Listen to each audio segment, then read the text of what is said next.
जिसका नाम होगा रासायनिक अभिक्रिया एवं समीकरण। ठीक है, क्या होगा? रासायनिक अभिक्रिया एवं समीकरण।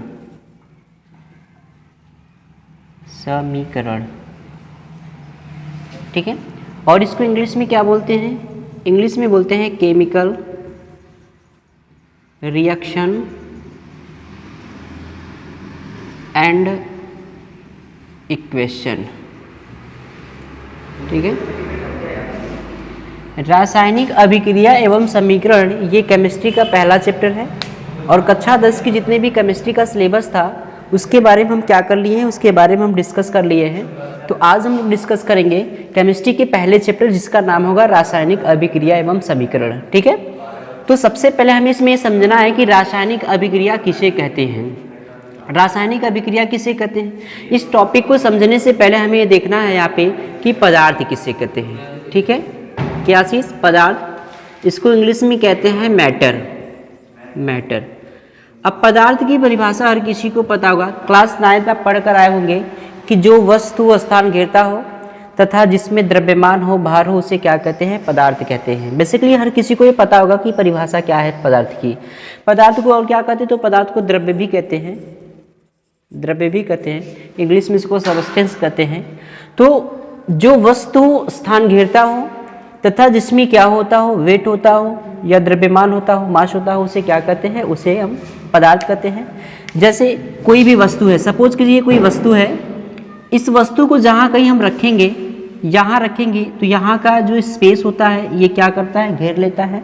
प्लस इसको उठाने पर ये पता चलता है कि इसमें कुछ न कुछ वेट होती है, इसलिए हमने बताया, इसलिए इसको क्या कह सकते हैं? पदार्थ कह सकते हैं, क्योंकि जो वस्तु स्थान घेरता हो जिसमें वेट होता है उसको क्या कहते हैं? पदार्थ कहते हैं। बेसिकली पदार्थ की जो अवस्थाएं हैं, पदार्थ की अवस्थाओं में अगर हम देखें तो पदार्थ की 3 अवस्थाएं होती है। ये क्लास 9 में पढ़े होंगे। पदार्थ की कितनी अवस्था होती है? तो स्टेट्स इन मैटर की बात करें तो पदार्थ में 3 अवस्था होती है। पहला क्या होता है? सॉलिड होता है। दूसरा क्या होता है? लिक्विड होता है। एंड तीसरा क्या होता है? गैस होता है। ये पदार्थ की क्या है? तो पदार्थ की अवस्था है। अब ये जो पदार्थ होते हैं, बेसिकली इन पदार्थ में अगर हम देखें तो इन पदार्थ में अलग अलग प्रकार के परिवर्तन होते रहते हैं। कुछ न कुछ इसमें चेंजिंग होते हैं, कुछ न कुछ इसमें बदलाव होते हैं। अगर मैं उस परिवर्तन की बात करूं तो पदार्थ में जो परिवर्तन होते हैं वह कितने तरह के होते हैं? तो पदार्थ में परिवर्तन 2 तरह के होते हैं। कितने तरह के? 2 तरह के। तो यहाँ पे हम हेडिंग बना दें चेंजिंग इन मैटर। क्या हो जाएगा? चेंजिंग इन मैटर, मतलब पदार्थ में परिवर्तन। क्या हो जाएगा? पदार्थ में परिवर्तन।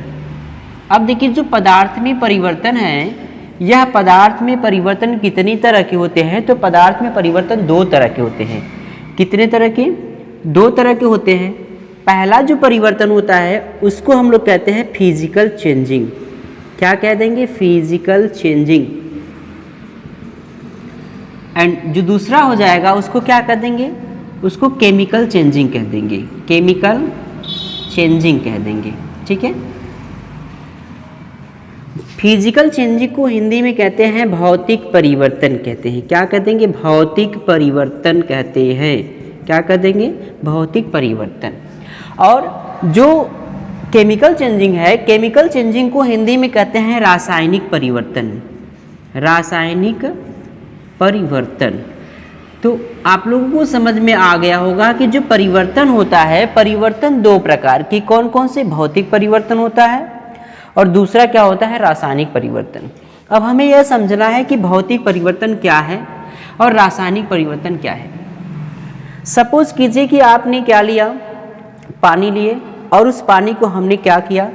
हमने किसी भी बर्तन में पानी लिया और पानी को लेने के बाद हमने उसको क्या कर दिया? हीट कर दिया। मीन्स उसको नीचे से क्या कर दिया? हम लोग उसको गर्म कर दिए। तो जब गर्म करते हैं तो क्या देखने को मिलता है कि अब तक ये जो पानी था, यह पानी क्या होता है? गैस के रूप में क्या हो जाता है? परिवर्तित हो जाता है। ठीक है, तो यहाँ पर क्या हुआ कि इस पानी को जब हमने गर्म किया तो गर्म करने से वह द्रव से किस में चेंज हुआ? गैस। तो यहाँ पर क्या हुआ है? एक अवस्था से दूसरी अवस्था में बदला हुआ है, क्योंकि पहले पानी जो था वह क्या था? द्रव अवस्था में था जब मैंने इसको टेम्परेचर दिया, तापमान दिया, हीट किया, तो यह द्रव अवस्था से चेंज किस में हो गया? गैस अवस्था में बदला। तो आपको क्या यहाँ पे दिखाई दे रहा है? दिखाई ये दे रहा होगा कि द्रव से, ये द्रव स्टेट में था, लेकिन द्रव से किस में बदल गया? गैस में। तो यहाँ पे जो परिवर्तन हो रहा है, यहाँ पे अवस्था में परिवर्तन हो रहा है। और जब किसी पदार्थ की अवस्था में परिवर्तन होता है तब उसी को क्या कहते हैं? भौतिक परिवर्तन कहते हैं। आई होप कि आपको समझ में आ रहा होगा कि मैं क्या बता रहा हूँ।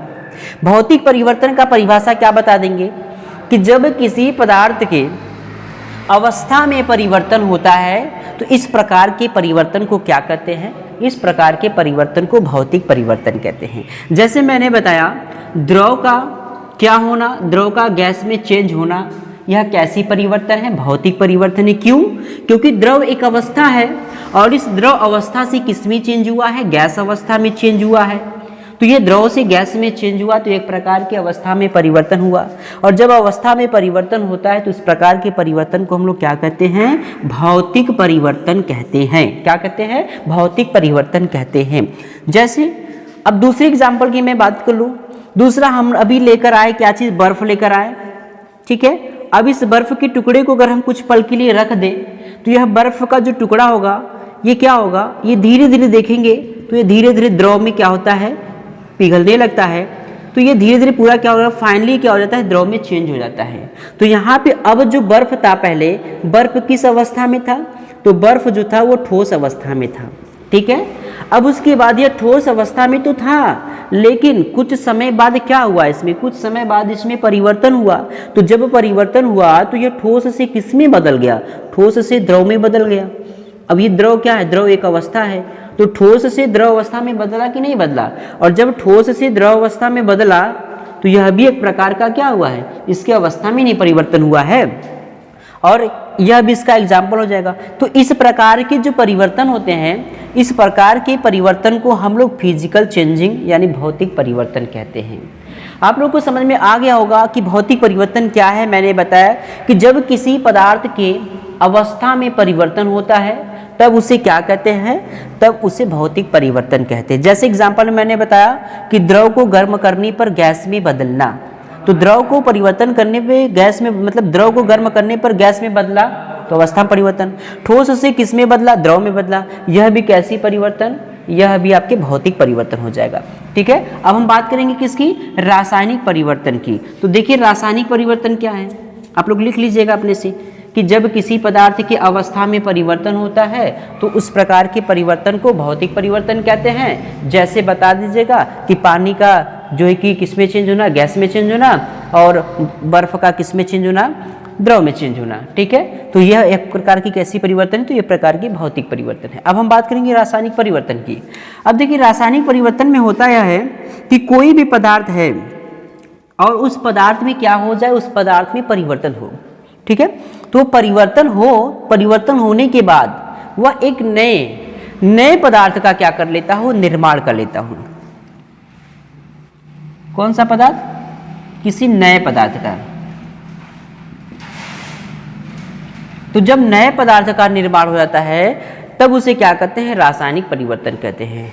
नहीं समझे? फिर से समझिए। मैंने क्या बताया कि जब किसी पदार्थ की अवस्था में परिवर्तन ना होकर के, बल्कि क्या होता है? कोई भी पदार्थ है उस पदार्थ में परिवर्तन हो, और परिवर्तन होने के बाद कोई नया चीज बन जाए। जैसे मैं यहाँ पे लिया कागज का टुकड़ा। ये क्या है? तो यह कागज का टुकड़ा है। इस कागज के टुकड़े को हमने क्या किया? इस कागज के टुकड़े को हमने जलाया, ठीक है। जब हम इसको जलाएंगे तो ये क्या होगा? तो कागज का अभी जो टुकड़ा था वह कागज का टुकड़ा नहीं रह जाएगा, वो क्या बन जाएगा? वह राख में बदल जाएगा। सपोज कीजिए कि ये क्या है? ये सब राख है। तो अब देखिए जो राख है, पहले क्या था? ये कागज का टुकड़ा था, लेकिन अब यह राख हो गया है। तो क्या इस कागज में जब परिवर्तन हमने किया तो इस परिवर्तन के बाद कोई नई प्रोडक्ट का फॉर्मेशन हुआ, कोई नए पदार्थ का क्या हुआ? निर्माण हुआ है। तो जब ये नए पदार्थ का निर्माण हुआ तो इस प्रकार की परिवर्तन को हम क्या कहते हैं? इस प्रकार के परिवर्तन को रासायनिक परिवर्तन कहते हैं, ठीक है। मतलब ये हुआ कि जब किसी पदार्थ के में परिवर्तन होकर एक नए पदार्थ का क्या होता है? निर्माण होता है, तब उसे क्या कहते हैं? उसे रासायनिक परिवर्तन कहते हैं। जैसे दूसरा एग्जाम्पल मैं लूँ, दूध। ये आपका क्या हो जाएगा, मिल्क, दूध।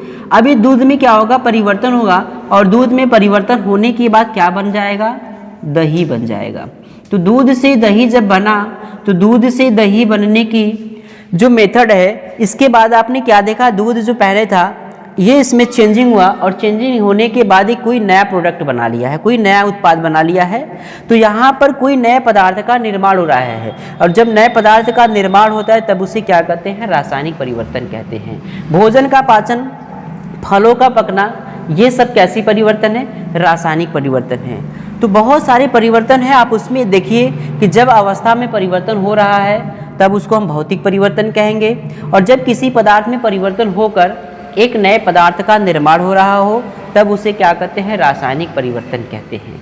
ठीक है, आपके लिए मैं प्रश्न दे रहा हूं, आप इसको कमेंट में लिख करके बताइएगा कि ये कौन सी परिवर्तन है। ठीक है, अभी मैं यहाँ पे लिख दूं, क्वेश्चन ये है हमारा,